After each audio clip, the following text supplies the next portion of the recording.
Good morning. Previous lecture में हमने final account of partnership firm का पहला क्वेश्चन देखा था, जिसमें हमने फाइनल अकाउंट जो है ट्रेडिंग पीएनएल और balance sheet step by step one by one बनाई थी। ठीक है, ट्रेडिंग अकाउंट अलग बनाया था, पीएनएल अकाउंट अलग बनाया था और बैलेंस शीट अलग बनाई थी। ठीक है, जिसमें हमने कैलकुलेशन भी किया था। लेकिन अब मैंने आपको प्रीवियस लेक्चर में ये कहा था कि बेस्ट तरीका ये है फाइनल अकाउंट के सारे प्रॉब्लम सॉल्व करने का कि आप जो है पहले तीनों पेज पे तीनों फॉर्मेट बना लें, ट्रेडिंग, पीएनएल और बैलेंस शीट के, और उसके बाद जो है वन बाय वन सारे एंट्रीज हम ले लेंगे, पुट कर लेंगे। ट्रेडिंग की एंट्री ट्रेडिंग में, पीएनएल की एंट्री पीएनएल में और बैलेंस शीट के कंटेंट बैलेंस शीट में लेंगे। और उसके बाद लास्ट में सारे एंट्रीज लेने के बाद हम लास्ट में आंसर निकालेंगे, लास्ट में कैलकुलेशन करेंगे। तो यहाँ क्वेश्चन नंबर 2 में हम वैसे ही देखने वाले हैं कि किस तरह से हम एक साथ जो है तीनों अकाउंट एक साथ, अकाउंट और स्टेटमेंट एक साथ बनाएंगे with the help of trial balance and adjustment. तो देखिए, चलिए क्वेश्चन नंबर 2 स्टार्ट करते हैं। क्वेश्चन नंबर 2 यहाँ पे दिया है अपना, from the following trial balance and adjustment given below you are required to prepare trading account, profit and loss account for the year ended 31st March 2019 and the balance sheet as on that date in the books of Shilpa and Katrina। दो partner है, शिल्पा और कटरीना। ये trial balance है, trial balance के content दिए गए हैं, debit के और क्रेडिट के, और ये एडजस्टमेंट दी गई है। ठीक है, अब ट्रायल बैलेंस के कंटेंट की एक ही एंट्री हम लेते हैं और एडजस्टमेंट की हम दो एंट्री लेते हैं। ठीक है, अब ये क्वेश्चन जो है यहाँ से अब फाइनल अकाउंट के क्वेश्चन बहुत आसानी से हम सॉल्व करेंगे और इजी तरीके से।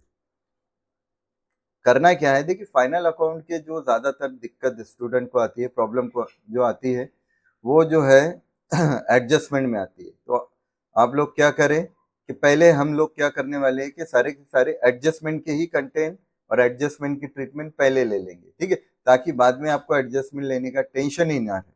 ठीक है, तो हम क्या करेंगे, पहले ट्रायल बैलेंस के कंटेंट से भी पहले हम एडजस्टमेंट के कंटेंट पूरे लेने वाले हैं, और एडजस्टमेंट की दो एंट्री होती है तो हम दोनों एंट्रीज लेंगे, ताकि बाद में जो एडजस्टमेंट का टेंशन ही ना रहे किसी भी तरह का। क्योंकि फाइनल अकाउंट में ज्यादातर प्रॉब्लम एडजस्टमेंट की वजह से स्टूडेंट को आती है। तो आप लोग क्या करें, पहले एडजस्टमेंट का ट्रीटमेंट ले ले। देखिए किस तरह से ट्रीटमेंट लेने से हमारा काम और आसान होता है और टाइम भी बचता है, कम समय में हम कैसे प्रॉब्लम सॉल्व कर पाएंगे। ठीक है, तो चलिए, ये एडजस्टमेंट तो हम सब प्रीवियस लेक्चर में समझ चुके, उसका ट्रीटमेंट भी देख चुके हैं। आप वो एडजस्टमेंट याद करें, है ना। और ये आपको मालूम होना चाहिए कि एडजस्टमेंट की दो ट्रीटमेंट कहाँ आती है, कौन सी एडजस्टमेंट की ट्रीटमेंट कहाँ आती है। ठीक है, तो पहले एडजस्टमेंट वन बाय वन हम पढ़ते। ये दिया, stock in hand was valued at 58,000 on 31st March 2019। ये कौन सा स्टॉक है, ये क्लोजिंग स्टॉक है। ठीक है, अब उससे भी पहले आप क्या करेंगे, इस तरह से जो है फॉर्मेट बना लेंगे। तीनों अकाउंट एक साथ हम फॉर्मेट बना रहे हैं।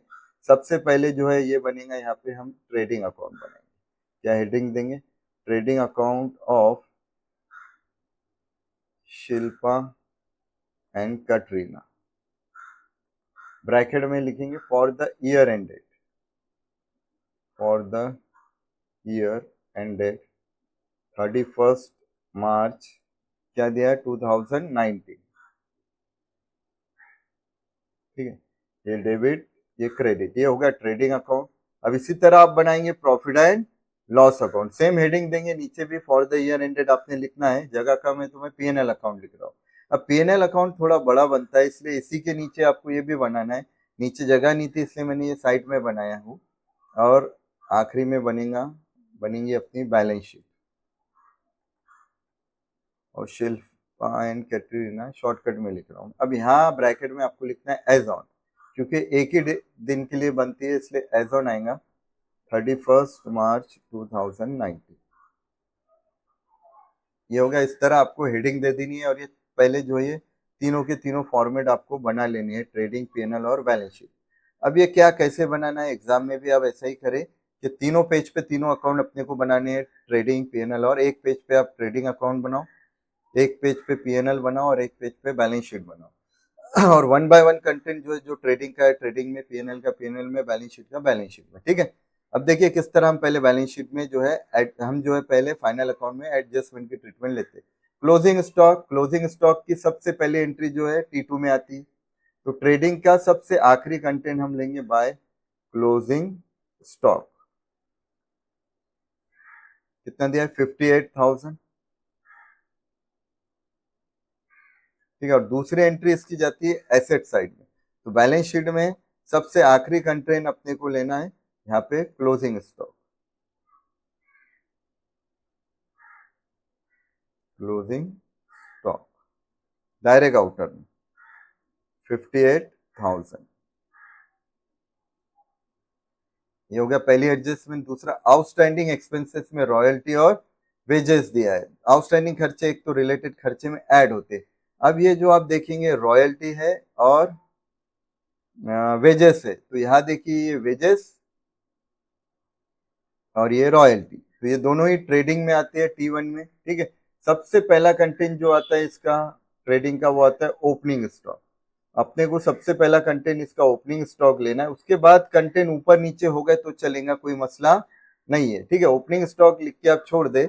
और ओपनिंग स्टॉक देखिए यहाँ दिया है 65,000, वो अपन ले लेंगे। अब उसके नीचे कोई भी कंटेंट जो है ऊपर नीचे चलता है, कोई ऐसा सीक्वेंस का मसला नहीं है। अब वेजेस क्योंकि एडजस्टमेंट है इसलिए इनर में लिखेंगे हम। वेजेस कितना है? वेजेस की अमाउंट है 3,000, तो 3,000 इनर में। क्या एडजस्टमेंट है? आउटस्टैंडिंग वाली। और आउटस्टैंडिंग क्या होता है इसमें? ऑलवेज ऐड होगा। आउटस्टैंडिंग वेजेस कितना बोला है उसने? वेजेस 800 रुपए, और ये आउटर में आएगा 3,800। उसी के नीचे अब लिखेंगे हम रॉयल्टीज। रॉयल्टीज, ठीक है, रॉयल्टीज कितना है? 2,000 इनर में, प्लस करेंगे आउटस्टैंडिंग। कितना आउटस्टैंडिंग है रॉयल्टी? 1500। 1500 इसमें ऐड होगा और आउटर में आएगा 3,500। अब देखिए सब एक साथ हम बना रहे हैं इसलिए ये थोड़ा छोटा दिख रहा होगा, लेकिन फिर भी दिख रहा है। आप जरा ध्यान से देखेंगे, क्योंकि अलग अलग पेज पे बनाने से जो है सब फिर अलग अलग जो है पेज जो है हमें टर्न करने पड़ते, लेकिन हमने क्या किया, यही पर ही क्वेश्चन और यही पे तीनों एक साथ, इसलिए आपको बहुत आसानी जाएंगी। तो ये दूसरी एडजस्टमेंट हो गई। अब हमारी दोनों ट्रीटमेंट यहाँ आ गया। और दूसरी एंट्री इसकी आउटस्टैंडिंग खर्चों की आती है लाइबिलिटी। तो ये पहला कंटेंट जो है हम कैपिटल के लिए लाइबिलिटी साइड में याद रखें। पहला जो है आपको लाइबिलिटी साइड में कैपिटल लेना है। शिल्पा का 45 है, कटरीना का 45। ठीक है, तो हम ले लेंगे इस तरह। शिल्पा देखिए 45,000, फिर 4-5 लाइन छोड़ के आप यहाँ कटरीना का लिख लेंगे, क्योंकि इसमें 2-3 कंटेंट ऐड और लेस हो सकते हैं। शिल्पा, शिल्पा के बाद कटरीना। कटरीना का भी 45,000 इनर में, कुछ कंटेंट ऐड और लेस में। फिर इसमें भी 3-4 लाइन जो है छोड़ दे ताकि कुछ कंटेंट उसमें ऐड लेस हो। अब उसके नीचे हम ये लिखेंगे जो एडजस्टमेंट है, आउटस्टैंडिंग एक्सपेंसेस बचे हुए। अभी आउटस्टैंडिंग में क्या आएगा? आउटस्टैंडिंग रॉयल्टी 1500 आउटर में लेंगे डायरेक्ट, और आउटस्टैंडिंग वेजेस जो हमने ऊपर ऐड किया था 800 रुपए। ठीक है, एक एंट्री तो यहाँ ऐड हुई और दूसरी एंट्री आउटस्टैंडिंग की क्या आई? लाइबिलिटी। अब salary paid in advance to staff 2,000। ठीक है, इसको हम प्रीपेड सैलरी भी कहते हैं। अब सैलरी ये खर्चा है, देखिए सैलरी की अमाउंट दी है 5,000। ये इनडायरेक्ट खर्चा है इसलिए ये P1 में आएगा। तो सबसे पहले लेंगे हम सैलरीज इनर में। कितना है सैलरीज? 5,000 इनर में ले ली। एडवांस सैलरी है, एडवांस सैलरी इसमें से क्या करेंगे हम? माइनस करेंगे। कितना है एडवांस सैलरी? यानी कि प्रीपेड 2,000। 2,000 इसमें से माइनस होगा, आउटर में 3,000। और दूसरी एंट्री प्रीपेड की एडवांस एक्सपेंसेस की एसेट में आती है, तो ये दूसरी एंट्री हम एडवांस सैलरी की एसेट में लेंगे 2,000 रुपए। ठीक है, तो इस तरह जो है ये एंट्री आएंगी। थर्ड एडजस्टमेंट भी हम ले चुके। अब फोर्थ वाली एडजस्टमेंट ने create provision for bad debt 1,000 and reserve for doubtful debt 3% on sundry debtor. ठीक है, अब ये बैड डेट और आरडीडी की एडजस्टमेंट डेटर से रिलेटेड होती है। तो हम जो है एसेट साइड में हम सबसे पहला कंटेंट हम यही ले लेते हैं, डेटर्स। चलिए, तो डेटर कितने के हैं पहले वो देखते हैं हम। डेटर है अपने 40,000 के, तो इनर में हम 40,000 ले। अब डेटर में ऐसा है कि 2 एडजस्टमेंट ऐड होती है और 3 एडजस्टमेंट इसमें से माइनस होती है। तो 2 एडजस्टमेंट कौन सी इसमें ऐड होती है? अनरिकॉर्डेड सेल और बिल्स रिसीवेबल डिसऑनर। ये 2 एडजस्टमेंट जो है इसमें ऐड होती है और 3 एडजस्टमेंट इसमें से माइनस होती है, जो मैंने आपको जो है हिंट में स्पेशल बताई भी थी। तो वो फॉर्मूला आपको याद रखना है, वो बहुत ही इंपॉर्टेंट एडजस्टमेंट है बैड डेट और आरडीटी के फॉर्मूले की, आप ध्यान में रखिए उसको, ठीक है। अब यहाँ देखिए अनरिकॉर्डेड सेल भी नहीं है, बिल रिसीवेबल डिसऑनर भी नहीं है, तो ऐड तो होगा नहीं कुछ। फिर अब डायरेक्ट इसमें से माइनस होगा, हम माइनस करेंगे एडजस्टमेंट क्या? New bad debt. न्यू मतलब एडजस्टमेंट में जो बैड डेट दिया है, कितना है बैड डेट? 1000। 1000 यहाँ पे बैड डेट माइनस होगा। अब इनर में निकालेंगे हम टोटल 39,000। फिर इसमें से माइनस होगा न्यू आरडीडी।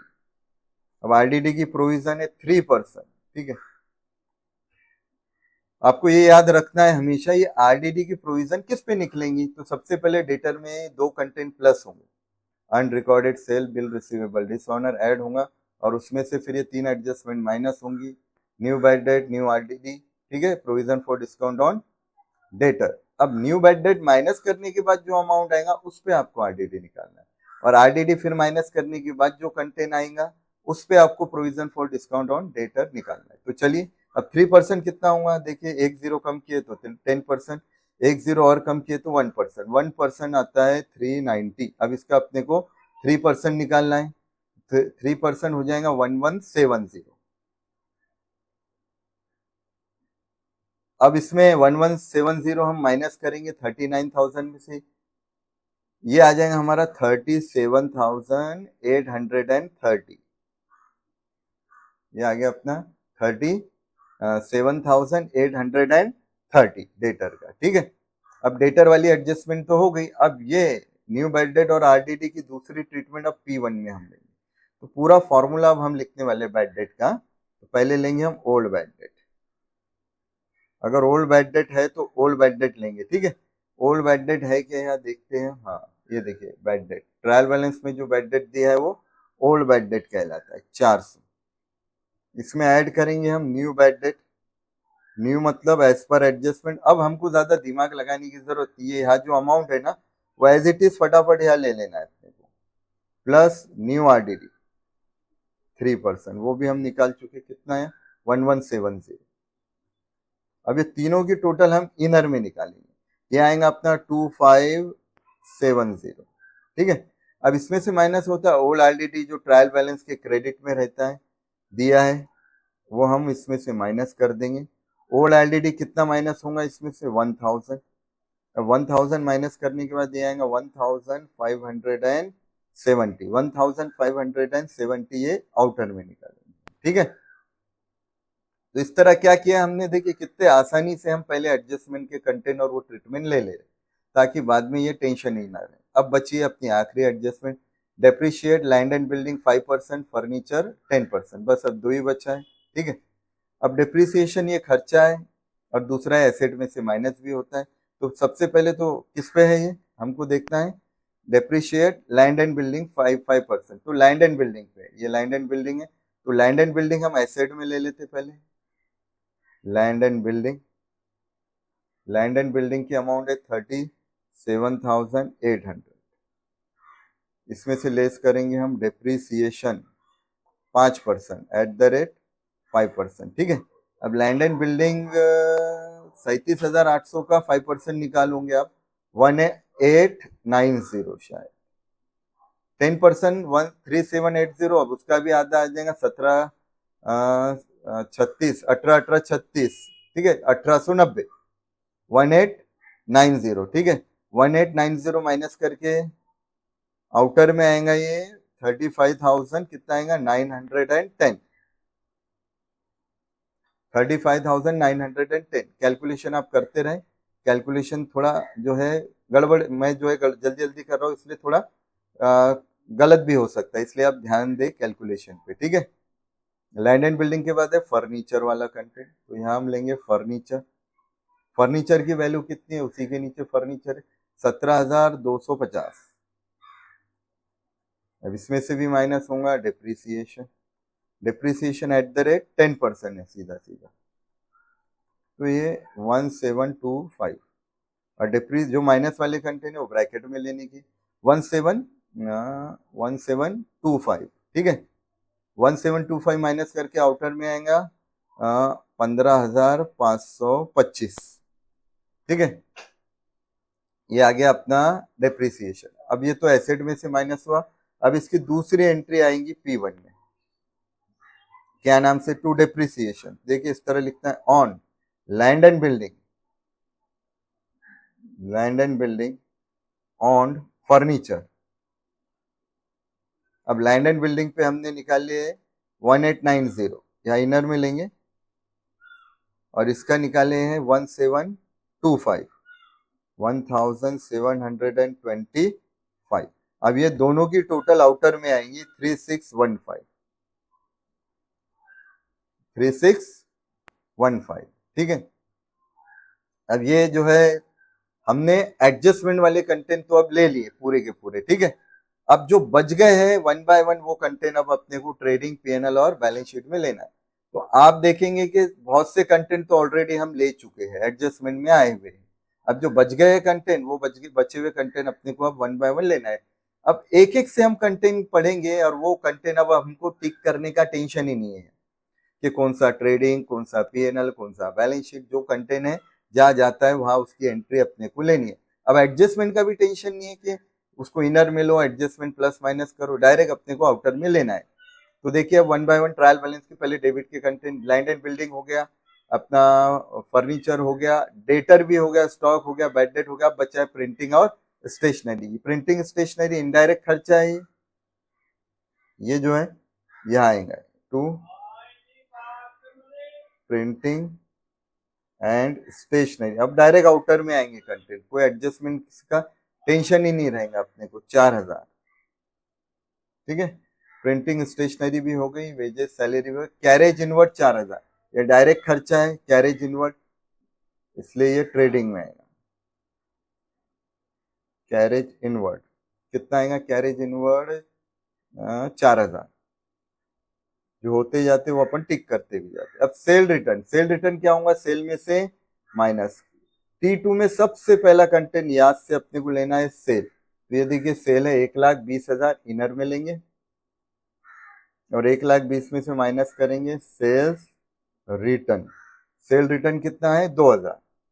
और अनरिकॉर्डेड सेल वगैरह का टेंशन ही नहीं है यहाँ पे, डायरेक्ट आउटर में आएगा 1,18,000 रुपये, ठीक है। ये हो गई सेल रिटर्न की भी एडजस्ट। हम ड्राइंग क्या होगा, कैपिटल में से माइनस होगा, ठीक है। ये शिल्पा का कैपिटल है और ये कटरीना का, तो इसमें से हम माइनस कर देते ड्राइंग।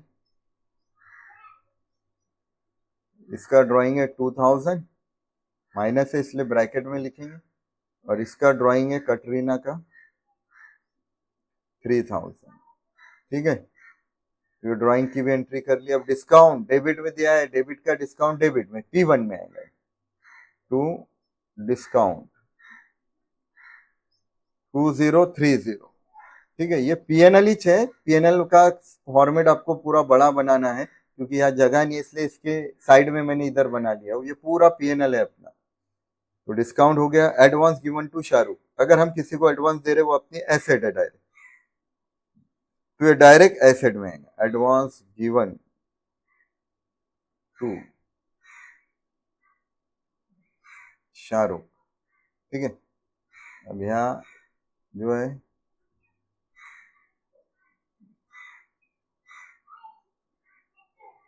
कितना है, advance given to Shahrukh 10,000, direct outer में आएगा, ठीक है। हो गया। Cash in hand, cash at bank, दोनों एसेट में 20 और 8। Cash in hand, cash at bank 20,000 और 8,000, ठीक है।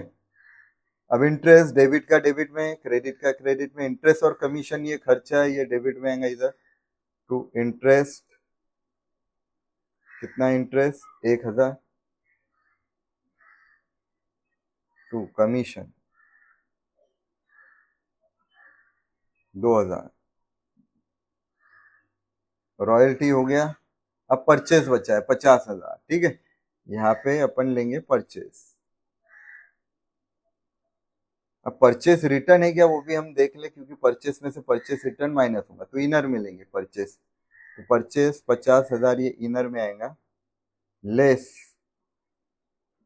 Purchase return.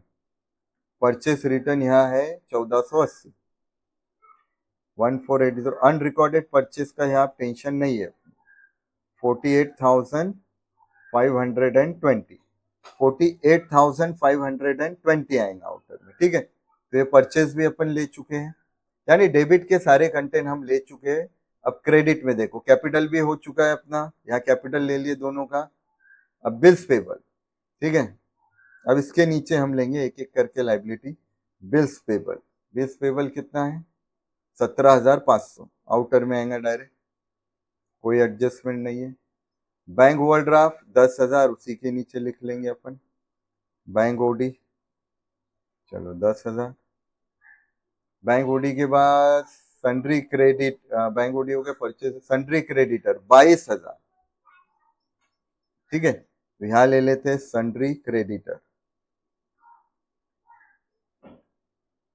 सन्ड्री क्रेडिटर कितने के, 22,000। सन्ड्री क्रेडिटर हो गया। बैंक लोन, बैंक लोन 15,000 का, ये भी ले लेते हैं। बैंक लोन लाइबिलिटी है, बैंक लोन 15,000, ठीक है। अब इंटरेस्ट रिसीव क्रेडिट में दिया, ये P2 में आएगा यहाँ पे, ठीक है। बाय इंटरेस्ट रिसीव्ड कितना आएगा, इंटरेस्ट रिसीव्ड 1,500 रुपए, 1,500, ये P2 में आएगा, ठीक है। आरडीडी की ट्रीटमेंट हम ले चुके हैं, यहाँ से माइनस हो गया, और सेल भी हम ले चुके हैं, ठीक है। तो मैक्सिमम देखिए पूरी की पूरी एंट्रीज अब अपनी हो चुकी है। और ये पूरी एंट्रीज लेने में जो है, आपको समझा के एंट्री लेने में जो है 20 से 22 मिनट लगे, जिसमें 5 मिनट तो मैं स्टार्टिंग के आपको इंट्रोडक्शन दिया था। जब आप सॉल्व करोगे तो आपका तो ये 10 से 15 मिनट में, 15 मिनट में पूरा हो जाना चाहिए, ठीक है। अब सारी एंट्रीज हो गई, एडजस्टमेंट की भी एंट्रीज हो गई, अब कोई टेंशन लेना नहीं है। अब अपने को डायरेक्ट अब यहाँ आंसर निकालना है, ठीक है। अब लास्ट में क्या निकलेगा, यहाँ ट्रेडिंग में, पीएनएल में, बैलेंस शीट में, वो आपको ध्यान देना है और यहाँ निकालना है। अब ट्रेडिंग अकाउंट में क्या निकलता है, ग्रॉस प्रॉफिट या ग्रॉस लॉस, कैसे निकलेगा, टोटल करके। अब यहाँ पे हम टोटल करेंगे, क्रेडिट की टोटल, फिर डेबिट की टोटल करेंगे। डेबिट में खर्चे है और क्रेडिट में इनकम है, देखना है खर्चे ज्यादा है कि इनकम ज्यादा है। खर्चे कम है, इनकम ज्यादा है तो प्रॉफिट, और अगर खर्चे ज्यादा निकले तो लॉस। यहाँ पे देखिए टोटल करते हैं, यहाँ क्रेडिट की टोटल ज्यादा है, ये रफ में आप पहले टोटल कर ले। पहले अपन क्या करेंगे, डेबिट क्रेडिट ऐसा रफ में टोटल कर लेंगे। क्रेडिट की टोटल 1,18,58 है ना, 1,18, 2, 20, 20, 50, 70, 1,76, 176, 1,76,000 इधर किए, और डेबिट किए हैं 1,65 है ना, 48 है ना, 48 में चलिए अभी ये जो है इसके दो ऐड कर लेते, 50, 50 और 60, 1,15, 1,15, 1,17, 17, 3, 20, 23, 23 और ये 1,24, 300, 1,24, 300, 500, 820, 1,24,820। यानी कि डेबिट की टोटल जो खर्चे आ रही है वो है 1,24,820 रुपए, ये डेबिट की टोटल है। और क्रेडिट की टोटल 1,76,000, 1,76,000। तो ऑब्वियसली क्रेडिट की टोटल ज्यादा है ना। तो क्या आ रहा है बैलेंसिंग फिगर, ये आ रहा है अपना ग्रॉस प्रॉफिट। शॉर्टकट में आप जीपी लिख सकते हैं या पूरा पूरा लिखे तो अच्छा है, ग्रॉस प्रॉफिट कैरिड डाउन। और ये होगा ट्रांसफर टू, इसके बाद जो अकाउंट बनाएंगे हम उसको हमें ट्रांसफर भी करना है। अब कैसे करेंगे, निकालेंगे 1,76,000 माइनस 1,24,820। अब इसमें से इसको माइनस करें, ठीक है। चलो 1,25 माइनस कर लेते हैं अपन, अभी ये 820, 1,24 को 1,25 कर लेते हैं, है ना। अगर इसमें से 1,25 पूरे माइनस कर दें हम, ठीक है, तो ये 1,25 अगर ये 1,76 में से माइनस हो जाए, ठीक है, तो 50 बचेगा, फिर ये 51,000 है। अब ये इसको पकड़ो 51,000, अब ये 820, अभी आएगा 820 माइनस करेंगे तो 180, यानी 51,180, ये आ रहा है अपना जीपी। एक बार आप भी कैलकुलेट करें, कैलकुलेशन करो और कैलकुलेशन करके देखो कि सही आ रहा है। और दोनों साइड की टोटल आएंगी अपनी 1,76,000। ये आ गया जीपी। अब ये जीपी अपने को पीएनएल में ट्रांसफर करना है, तो यहाँ क्रेडिट साइड में सबसे पहला content bye GP brought down, transfer from कहाँ से आया है, ट्रेडिंग अकाउंट 51,180। अब पीएनएल की उसी तरह अपन टोटल करेंगे, ठीक है। अब यहाँ क्योंकि कंटेंट कम है, ठीक है, तो यही टोटल कर लेते हैं।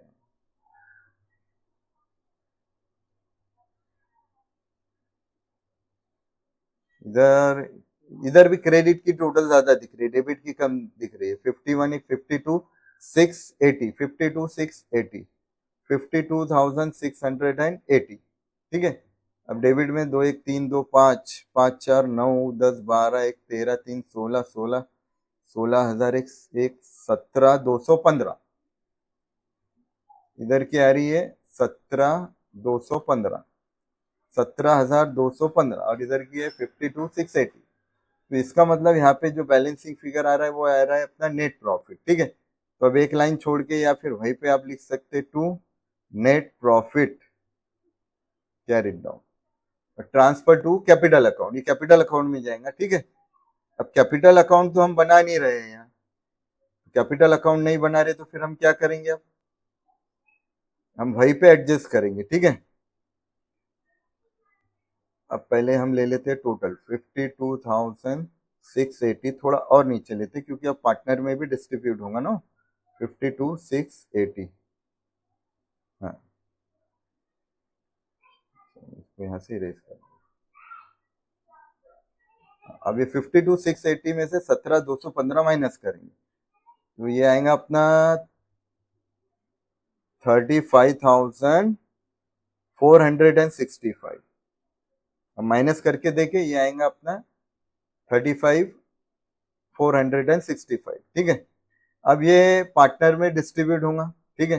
अब ट्रांसफर टू कैपिटल अकाउंट है, अब कैपिटल अकाउंट में बोले तो नीचे पार्टनर है ना, नीचे ब्रैकेट में लिखेंगे हम transfer to partners capital account. अब वो दोनों पार्टनर को यहाँ हम डिस्ट्रीब्यूट करेंगे, ठीक है, शिल्पा और कटरीना को, शिल्पा कटरीना। क्या रेशियो में बांट रहे थे, कुछ दिया ही नहीं है प्रॉफिट लॉस का रेशियो, तो हम कैसे बांटेंगे, इक्वल। अब इक्वल रेशियो में बांट देंगे, ठीक है। 35 17 17 34 यानी 17,500, 500 200 700, 65 के आधे 32, 32.5, यानी एक को 1 रुपए ज्यादा देना पड़ेगा, यानी यहाँ दोनों को आ रहा है 17,700। अब एक को देना पड़ेगा हमें 33 रुपए और एक को 32 रुपए, 17,732 रुपए, ठीक है। 0.5 है तो 0.5 लेने के बजाय आप एग्रीगेट ले ले, एक जो है पॉइंट किसी का बढ़ा दे 1 रुपए, ठीक है। आप ऊपर भी 3 कर सकते हैं या नीचे भी 3 कर सकते, कोई इसमें प्रॉब्लम नहीं आएगा आपको, ठीक है। ये हो गया अपना नेट प्रॉफिट। अब कितना आसान काम हो गया देखिए, अब यहाँ ये नेट प्रॉफिट हम कैपिटल में ऐड कर देंगे, दोनों का हिस्सा, ऐड एनपी। अब इसका हिस्सा ऐड करेंगे 17,733, 17,733, और इसका 17,732 रुपए, ठीक है। अब 17,733 ऐड करेंगे 60,733 आएंगे। अब इसका टोटल आउटर करेंगे, ठीक है। ये 2,000 माइनस है, देखिए 17 में से 2 गए 15, 45 प्लस 15 60, तो ये होगा 60,733। अब इसका ये 3,000 अब इसमें से माइनस कर दो, तो ये हो जाएगा 14, है ना। तो इसका तो 59 आएगा, 59,732, ठीक है। अब ये ले लिया हमने, सारी एंट्रीज हो गई, सब कुछ ले लिया। अब क्या करना है, बैलेंस शीट की टोटल। अब ये सब एडजस्टमेंट लेने के बाद बैलेंस शीट की टोटल करेंगे। आप जैसे टोटल करते हो वैसे टोटल करो, ठीक है। अब ये 60 60 1 20 में से एक गए 19, है ना, 1 20 21 31 41 42 42 जो है 52 62 72 72 और 5 78 80। आप जो है जो तरीका आपको मालूम है वो तरीके से आप सॉल्व करो। पहले या तो मोटी मोटी अमाउंट की टोटल कर लो, ठीक है, या फिर आप जो रेगुलर तरीके से करते आते हैं वो करो। इसकी टोटल करेंगे, ये आ जाएगा 187,265, 187,265, और इसकी भी 187,265, डियर स्टूडेंट, ये था बैलेंस शीट का क्वेश्चन नंबर 2 जो हमने जो है सॉल्व किया, जिसमें हमने एक साथ पूरा का पूरा क्वेश्चन आप देखेंगे एट ए टाइम में हमने सारे अकाउंट और स्टेटमेंट एक साथ बना लिए। ये ट्रायल बैलेंस है, पहले एडजस्टमेंट का ट्रीटमेंट हमने ले लिया, एडजस्टमेंट वाले कंटेंट लेके उसको ऐसा टिक कर दिए, या टिक नहीं भी किए तो डायरेक्ट आप ले सकते हैं, ठीक है। क्योंकि इस तरह का क्यों पैटर्न हम सॉल्व कर रहे हैं, क्योंकि बोर्ड के पेपर में, एग्जाम में क्वेश्चन पेपर पे आपको टिक करना अलाउड नहीं है, तो आप वहां टिक नहीं कर सकते। तो अब आपकी प्रैक्टिस ऐसी होनी चाहिए, आपको बोर्ड के पेपर की प्रैक्टिस अकाउंट की इस तरह करनी चाहिए। इस तरह अगर आप सॉल्व करोगे तो देखिए आधे घंटा तो बहुत हो गया, 20 से 25 मिनट में आप जो है बड़े से बड़ा प्रॉब्लम फाइनल अकाउंट का आसानी से सॉल्व कर पाएंगे, ठीक है। होप आपको ये प्रॉब्लम जो है समझ में आया होगा। इसी तरह सारे प्रॉब्लम अपन अब पूरे सॉल्व करेंगे। अगर वीडियो पसंद आए तो लाइक शेयर करो, और सारे वीडियोस आपको चाहिए तो चैनल को याद से सब्सक्राइब करो और बेल आइकन को क्लिक करो, ठीक है। और आपके अगर कोई डाउट्स है, कोई एडजस्टमेंट फिर भी समझ में नहीं आती है, तो नीचे कमेंट बॉक्स में लिखो या डायरेक्ट व्हाट्सअप करो। पॉसिबल हुआ तो आपके सारे प्रॉब्लम जो है वो सॉल्व करने की कोशिश की जाएगी। Thank you.